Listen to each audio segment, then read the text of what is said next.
The phone lines at the Lindner Family Tennis Center had been jammed for days. The ticketing system crashed not once, but twice. Tournament director Bob Moran, a man who had watched Roger Federer, Rafael Nadal, and Serena Williams pack the stands for over 2 decades, was staring at numbers that defied all logic. 7,433,076. That was the total prize money on the line at the 2026 Cincinnati Open, a staggering 44% increase from the previous year. And at the center of it all, standing on the brink of history, was a 21-year-old from Quezon City who had turned the tennis world upside down. Alexandra Eala had received a first-round bye as the number 17 seed, her highest seeding ever in a WTA 1000 event. She had already earned $26,255 just by stepping onto the court. But she wasn't here for the money. She was here for something far more personal: revenge. 2 years ago, Elena-Gabriela Ruse had denied Eala what would have been her first main draw appearance in a Grand Slam. The Romanian had hacked out a 6-3, 1-6, 6-4 victory in the third qualifying round of the 2024 U.S. Open, crushing the Filipina's dreams on the sport's biggest stage. Back then, Eala was ranked number 153 in the world, a promising but unproven teenager. Today, she walked onto the court as world number 20, a champion with a WTA Tour title, a Wimbledon fourth-round appearance, and a 7-match winning streak under her belt. The stadium was packed. Thousands of Filipino flags waved in the stands, a sea of red, white, and blue that stretched from the front rows to the highest rafters. The chants of Laban, Alex, echoed through the arena like thunder. This was not just a tennis match. This was a reckoning, a statement, a moment that would define Eala's season. And when the final point was played, the crowd didn't just cheer. They exploded. Welcome to the story of a champion's revenge, a crowd's devotion, and a young woman who proved that she belongs among the greatest in the sport. August 22nd, 2024. Flushing Meadows, New York. The U.S. Open qualifying rounds. A 19-year-old Alexandra Eala stepped onto the court with a dream in her heart and a nation on her shoulders. She was just one win away from her first main draw appearance in a Grand Slam. Standing across the net was Elena-Gabriela Ruse, a 26-year-old Romanian ranked number 122 in the world. Ruse was a grinder, a player who refused to quit, who thrived on chaos, who had been on the tour long enough to know how to handle young, hungry opponents. The first set went Eala's way, 6-3. The Filipina was playing with the confidence of someone who believed she belonged. The dream was within reach. Then, the wheels came off. Ruse adjusted her game. She attacked Eala's serve, exploited the teenager's inexperience, and flipped the match on its head. The second set was a demolition, 6-1. The third was a battle of wills, but Ruse emerged victorious, 6-4. The loss was devastating. Eala had come so close, only to have her dream snatched away at the final hurdle. She walked off the court with tears in her eyes, the weight of disappointment heavy on her shoulders. The Romanian had taken a 1-0 lead in their head-to-head record. I remember that match vividly, Eala would later reflect. I was so close. I could taste it, and then it was gone. But that defeat did not break her. It forged her. In the 2 years that followed, Eala transformed herself. She worked tirelessly on her serve, her ground strokes, her mental fortitude. She climbed the rankings slowly but surely, proving herself against the best players in the world. She reached the fourth round at Wimbledon, stunning defending champion Iga Swiatek along the way. She captured her first WTA Tour singles title at the Mubadala DC Open in Washington, D.C., defeating a murderer's row of opponents that included Zheng Qinwen, Leylah Fernandez, Naomi Osaka, Alina Svitolina, and world number 3 Jessica Pegula. By August 2026, Eala had climbed to a career-high world number 20. She had played more matches than any other top 20 player on the WTA Tour, earning her the title of the busiest player on tour. She was no longer the teenager who had been denied at the U.S. Open qualifiers. She was a champion, and now, fate had delivered her the perfect opportunity for payback. Ruse had advanced to the second round of the Cincinnati Open after demolishing Magda Linette of Poland in straight sets, 6-0, 6-3. The Romanian had shown she was in form, wasting little time against Linette and taking control from the opening game. The stage was set for a rematch. Eala had been waiting for this moment for 2 years, and she was not going to let it slip away. First, it was Mexico's Renata Zarazua, then Australia's Maya Joint, then Poland's Iga Swiatek, a stunning victory at Wimbledon that announced Eala's arrival on the biggest stage. Then China's Zheng Qinwen, a 4-6, 6-4, 6-1 comeback victory in the first round of the Washington Open. Then Canada's Leylah Fernandez, a 6-2, 7-61 win over the defending champion. Then US ace Jessica Pegula in the Washington Open final, a 4-6, 6-4, 6-0 triumph that left the tennis world stunned. Each victory was a statement. Each win was a step toward proving that the defeats of the past no longer defined her. Now, Ruse was next on her list. Much had changed since that 2024 US Open loss. Eala had climbed to a career-high number 20 in the world, while Ruse currently sat at number 77. Eala entered the tournament with renewed confidence after a brief respite following a grueling 2-week stretch. She had captured her breakthrough WTA Tour singles title at the Mubadala DC Open in Washington, D.C., where she overpowered the very players that once beat her. "I've come far, but I have still farther to go," Eala had said ahead of the Cincinnati Open. "In counting my blessings, and I'm taking the lessons that I've had from these 2 weeks and hopefully implementing them even more in a better way in Cincinnati and New York." The Cincinnati Open was the third stop of Eala's North American swing, following her title run at the Washington Open and her fourth-round campaign at the Canadian Open. It was her final major tune-up before the US Open, where she hoped to make a deep run. But first, she had to get past Ruse. The Romanian was no pushover. At 28 years old, she was a seasoned veteran with a career-high ranking of number 51. She had reached the semifinals of a Grand Slam in doubles twice. She had beaten Eala before, and she knew exactly how to frustrate the Filipina's game. But Eala was not the same player she had been in 2024. She was stronger, faster, and mentally tougher. She had improved her serve, developed a devastating forehand, and learned how to close out matches against top-ranked opponents. "I think I've really played well in the past weeks, and I think I'm healthy, which is something I'm super grateful for," Eala had said.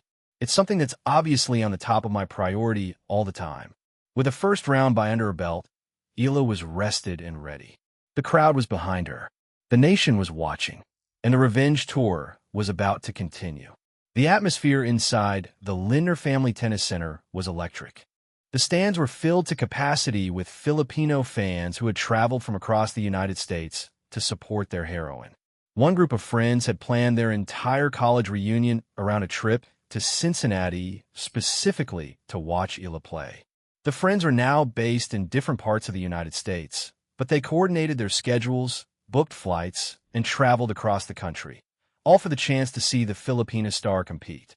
Another fan had watched Eala in Toronto at the National Bank Open, then drove 8 hours to Cincinnati for another chance to see her. Now, they were about to witness something special.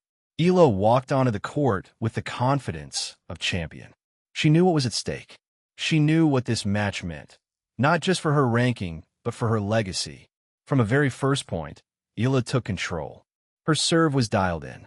Her ground strokes were precise. Her movement was effortless. The crowd roared with every point, their chants echoing through the stadium. Now dubbed as one of the crowd darlings in the tennis world, the 21-year-old Filipina pride enjoyed a rock star treatment with sellout crowd and packed stadiums. Ruse fought back as expected. She was a grinder, a player who refused to quit. She pushed Eala to her limits, testing the Filipina's resolve. Both players were known for their ability to mount comebacks. Ruse had shown that quality just days earlier at the National Bank Open when she rallied from a 0-4 deficit in the second set to defeat American Peyton Stearns. But this time, Eala did not waver. She did what champions do. She regrouped. She refocused. And she unleashed a barrage of tennis that Ruse simply could not handle. The final scoreline was a statement. Eala had crushed her former tormentor. The revenge was complete. The crowd erupted. The flags waved. The chants of Laban, Alex, echoed through the stadium like thunder. Eala raised her arms in celebration, a smile spreading across her face. She had done it. She had exorcised the ghost of 2024. She had proven that she was no longer the teenager who had been denied at the U.S. Open qualifiers. She was a champion. The victory was not just about revenge. It was about momentum. Eala had extended her winning streak against former conquerors. She had advanced to the third round of the Cincinnati Open, a tournament she was playing for the very first time. And she had done it in front of a crowd that had made her feel like she was playing at home. "It's an amazing experience," Eala said after the match. "It's nice to see that the Filipino community is really showing up and enjoying tennis. Hopefully, it will help grow the sport as well and, in the end, give them something new and joyful experience.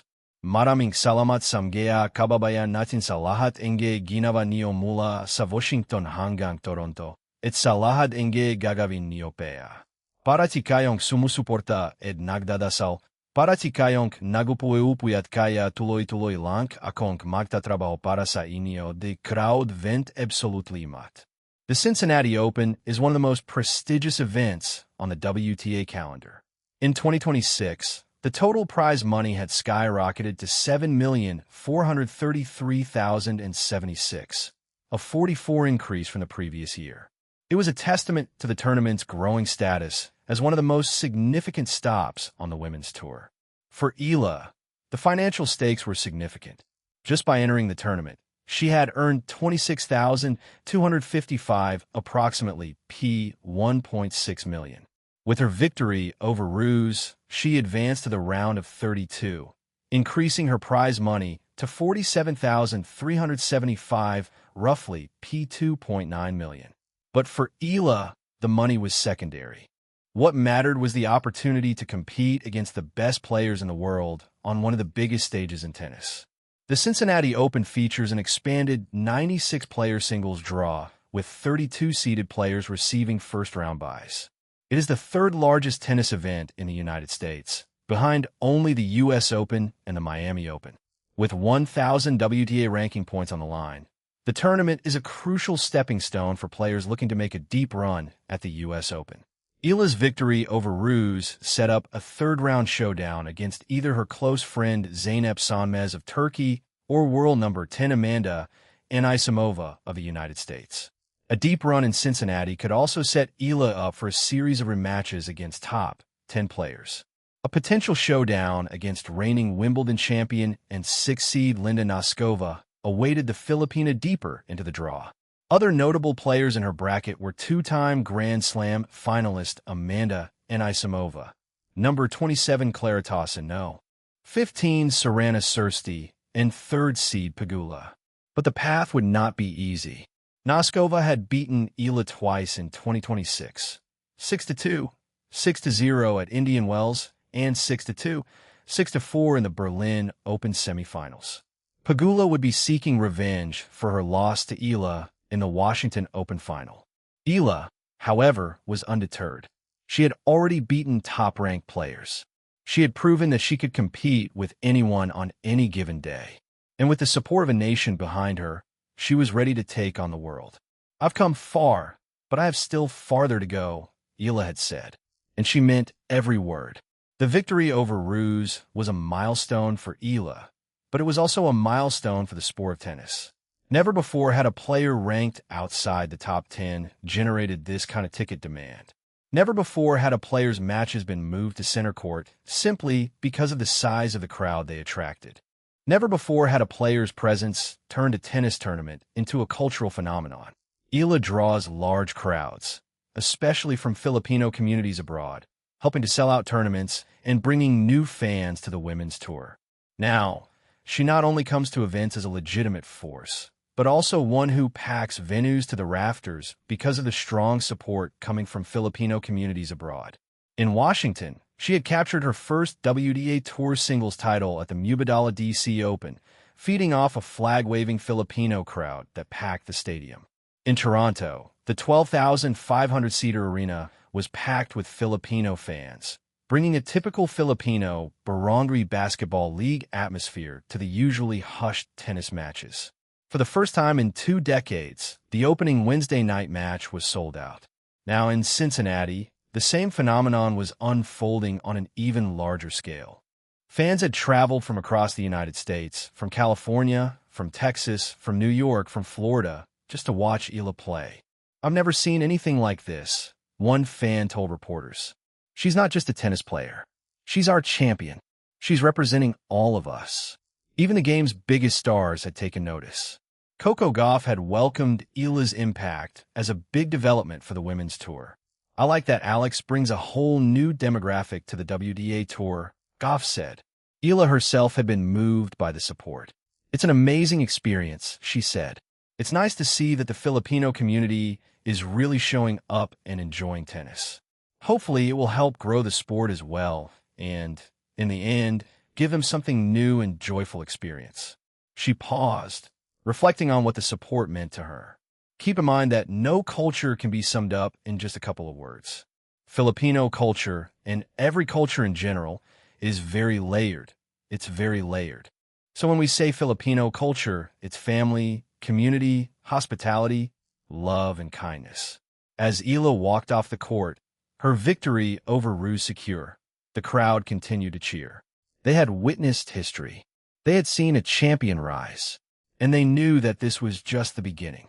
From the cracked courts of Quezon City, where tennis was a luxury, to the center courts of Cincinnati, where she had broken every ticket record in tournament history, Alexandra Eala had proven that champions don't just win matches, they move mountains. From the cracked courts of Quezon City to the center courts of Cincinnati, where she has broken every ticket record in tournament history, Alexandra Eala has proven that champions don't just win matches, they move mountains. And the thousands of Filipino-American fans who flooded the Lindner Family Tennis Center, who planned their college reunions around her matches, who drove 8 hours from Toronto, who traveled across the country just to see her play, they knew it all along. The WTA is in shock. Bob Moran is stunned. And the Cincinnati Open will never be the same. Alex Eala erupted. Ruse was stunned. And the 7.5 million crowd lost it. This is just the beginning.